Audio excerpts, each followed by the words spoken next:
आपके साथ हैं, जिंदगी के साथ साथ हैं।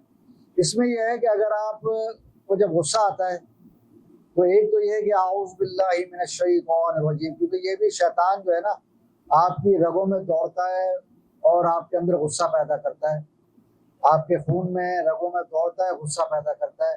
तो उस वक्त आप पढ़े आऊज़ बिल्लाहि मिनश शैतानिर रजीम, एक दफा पढ़ लें या 3 दफा पढ़ लें एक। और अगर खड़े हुए हैं तो बैठ जाएं, बैठे हुए हैं तो लेट जाएं, लेटे हुए हैं तो उठ के खड़े हो जाएं, यानी जिस पोजीशन में है ना उसको आप चेंज कर दें।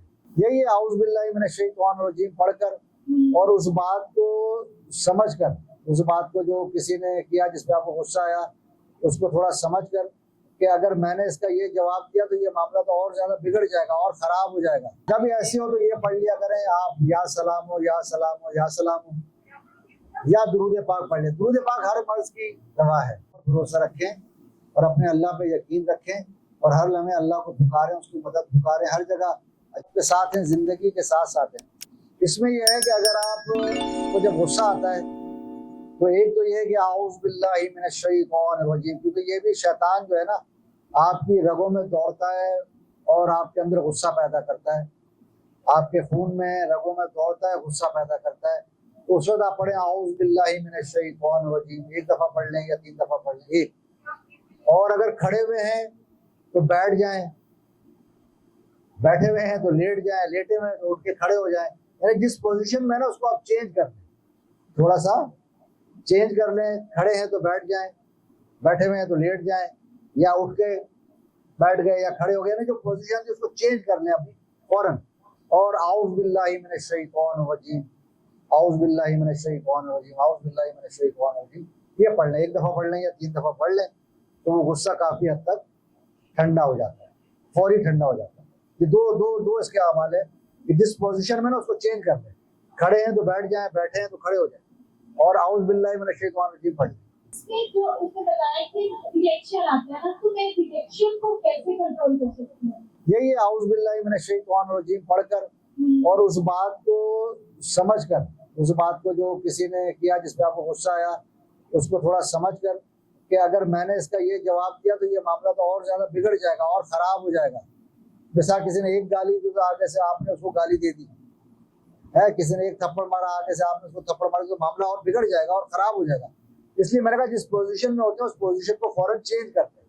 और दूसरे नंबर पे ये है कि आऊज़ बिल्लाहि मिनश शैतानिर रजीम ये पढ़ लें तो काफी हद तक। फिर बाद में जो है आप उस चीज को सोचें कि यार जो इसने बात की है ये इसने गलत, तो उसको फिर अलग से बैठ के आप समझाएं कि ये तुमने बात की नहीं, गलत की, ऐसे नहीं ऐसे, और इस बात से मेरा दिल दुखा या मुझे तकलीफ पहुंची, आपको ये बात ऐसे नहीं करनी चाहिए थी। जवाब वही है लेकिन आपने जरा थोड़ी देर बाद दिया और ठंडे मिजाज से दिया, और दूसरी बात को आप गुस्से में करेंगे तो लड़ाई हो जाएगी। जैसे हम कहते ना, मैं तुम्हें देख लूंगा बच्चू, है तुम्हारी ऐसी की तैसी, तो वो फौरन झगड़ा बढ़ गया और आपने थोड़ी देर बाद 5-10 मिनट बाद उससे बात की जो आप कह रहे थे ना ये गलत कह रहे थे आप, ऐसे नहीं ऐसे है।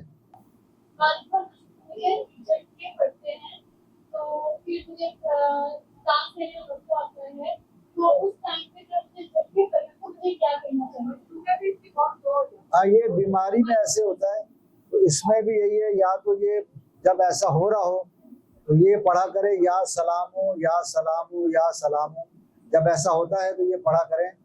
जब ऐसी हो तो ये पढ़ लिया करें आप, या सलामो या सलामो या सलामो, या दुरूद पाक पढ़ लें। दुरूद पाक हर मर्ज की दवा है, दुरूद पाक हर मसले का हल है, हर मर्ज की दवा है, क्योंकि वो काम आप अल्लाह और रसूल पर छोड़ देते हैं।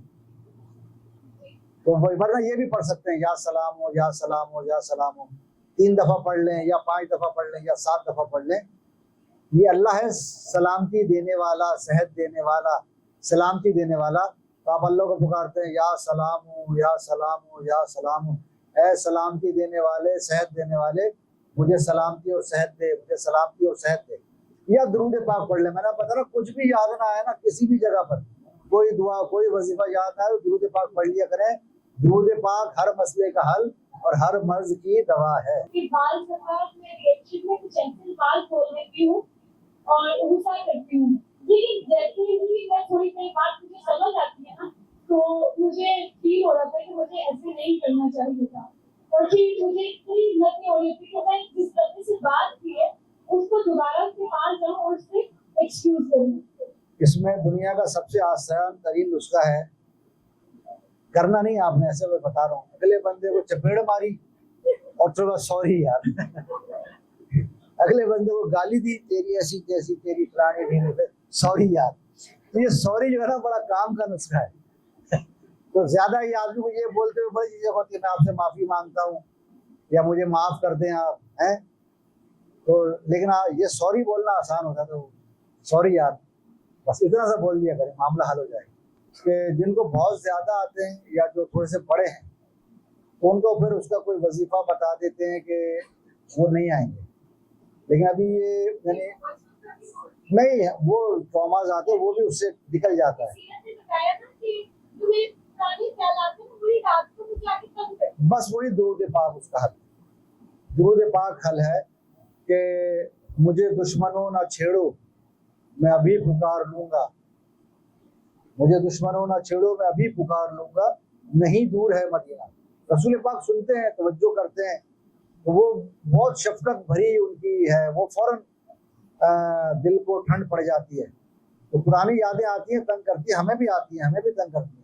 तो यही होता है, दुरूद पाक पढ़ लेते हैं। वो भी आपने नात पढ़ी है ना, दिलों से गम मिटाता है मोहम्मद नाम ऐसा है, बिल्कुल ये मिटाता है। आते होंगे, बिल्कुल आते होंगे, वो तो ऐसी जो चीजें होती है वो सारी जिंदगी पीछा करती हैं। तो उसका यही है कि जब ये आए तो आप दुरूद पाक पढ़ लिया, पढ़ा करें, अपने आप को अल्लाह रसूल के हवाले करके दुरूद पाक पढ़ा करें।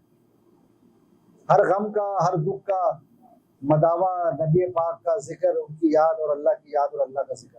अच्छा, एक क्वेश्चन है, मैं पढ़ाई पे कोशिश करती हूँ ज्यादा अच्छे से पढूं, मैं उसका मेहनत भी कर रही होती हूँ, लिख भी रही होती हूँ, और लेकिन मुझे ना टीचर कहती है कि तुम जैसे पहले पढ़ती थी ना अब नहीं पढ़ती, और मुझे सबक जल्दी याद नहीं होता, तो मैं चाहती हूँ कि मुझे सबक होता है वो जल्दी याद हो जाए। चले, ज्यादा तो मैं आपको दुआएं बता रहा हूँ, एक छोटी छोटी आसान।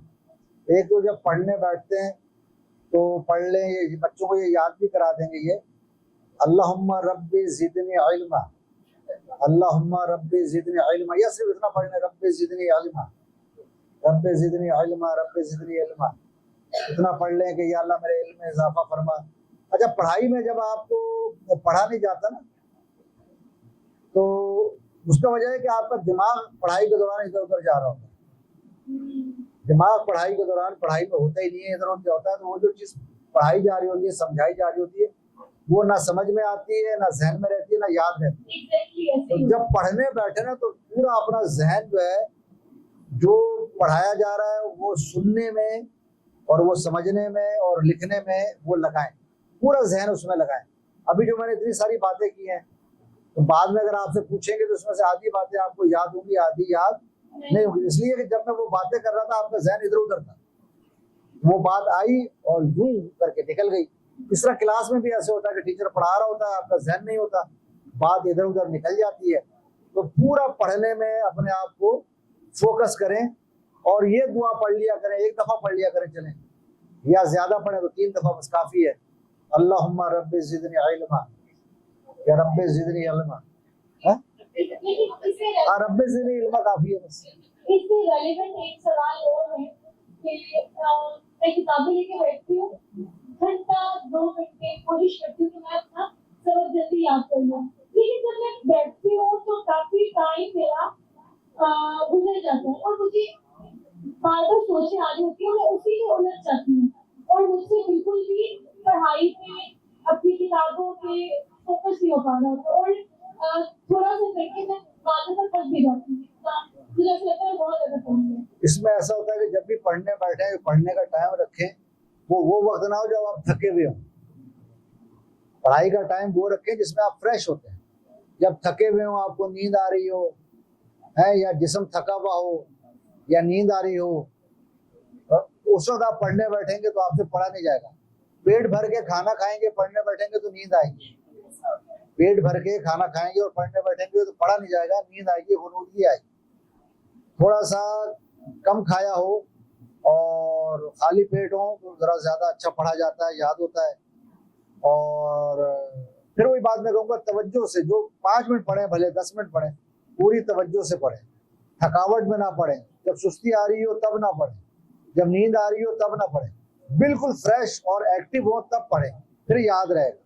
इसमें ये प्रॉब्लम होता है कि हमें टास्क मिला हुआ है स्कूल से या स्कूल से, ये भी चलेगा इधर से लेके घर तक याद करना, फिर वो इसमें स्ट्रेस इतना ज्यादा होता है, परेशानी इतनी ज्यादा होती है कि नींद नहीं आती होती। यही है उसमें, मतलब यही है कि आप पढ़ना तो है ही, करना तो है, तो स्ट्रेस लेने के बजाय उसको जल्दी जल्दी फ्रेश मूड में याद कर लें। बाजू का तो एक चीज एक दफा में याद नहीं होती, बार बार रिपीट करनी पड़ती है, समझ में नहीं आती, टीचर से बार बार पूछनी पड़ती है। पूछ लें आप, किसी अपना आपके साथ जो दोस्त होते हैं जिनको अच्छा समझ में आता है, अच्छे पढ़ने, उनसे पूछ लें, और बार बार रिपीट करने से भी चीजें याद हो जाती हैं। भी होता है कि अगर मैं ये नहीं कर पाई या मेरे से नहीं हो सकी तो मैं तो फेल हो जाऊंगी।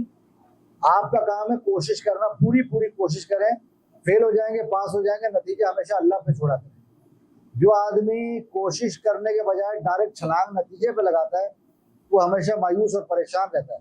मेहनत करना आपका काम है, अच्छी मेहनत करना, खूब मेहनत करना, और नतीजा हमेशा हर काम में, जिंदगी में नतीजा अल्लाह पे छोड़ा करें, अल्लाह से मदद मांगा करें और अल्लाह पे नतीजा छोड़ा करें, तो अच्छा ही नतीजा आ जाता है। पढ़ना आपका काम है, नतीजा तो अल्लाह की तरफ से है। और हमारी बात नहीं समझ पा रही होती, जैसे हम समझाना चाह रहे हैं, ये बार बार समझाना होता है और प्यार से समझाना होता है, रिपीटेडली समझाना होता है, बात का जुमला बदल के या स्टाइल बदल के समझाना होता है। एक बात जिस तरह समझा रहे हैं वैसे समझ में नहीं आ रही, तो उसके लिए दूसरे अल्फाज इख्तियार कर लें, दूसरा लहजा, दूसरा तरीका इख्तियार कर लें, बार बार समझाएं तो समझ जाता है बंदा। बार बार समझाएं। कुछ लोग एक ही दफा में समझ जाते हैं, कुछ 2 दफा में समझ जाते हैं, कुछ कई दिनों बाद समझते हैं। बहुत ही इंतहा की सूरत होती है जब इंसान कोई बहुत ही बदतमीजी कर रहा होता है और बिल्कुल ही नहीं समझ रहा होता, तो फिर बाज़ औक़ात बड़े उसको डांट देते हैं, बड़े जो समझदार बड़े होते हैं वो डांट देते हैं।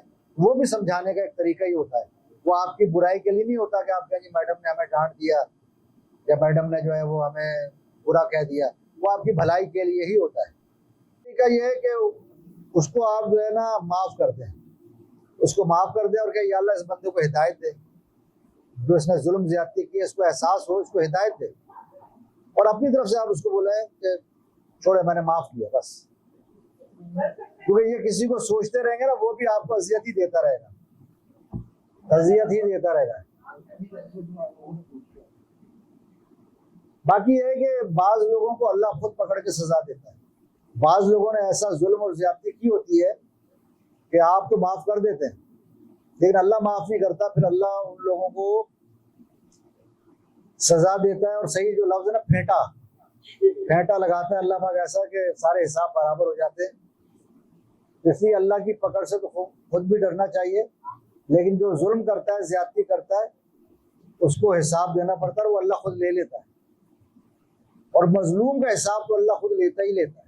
भरोसा रखें और अपने अल्लाह पे यकीन रखें और हर लम्हे अल्लाह को पुकारें, उसकी मदद पुकारें हर जगह। शऊर वेलफेयर फाउंडेशन एक रजिस्टर्ड इदारा पाकिस्तान भर में फलाही मंसूबों के जरिए इंसानियत की खिदमत कर रहा है। सदक़ात, ज़कात और अतियात के लिए डिस्क्रिप्शन में फॉर्म का लिंक मौजूद है। अतिया करें और खैर बांटें।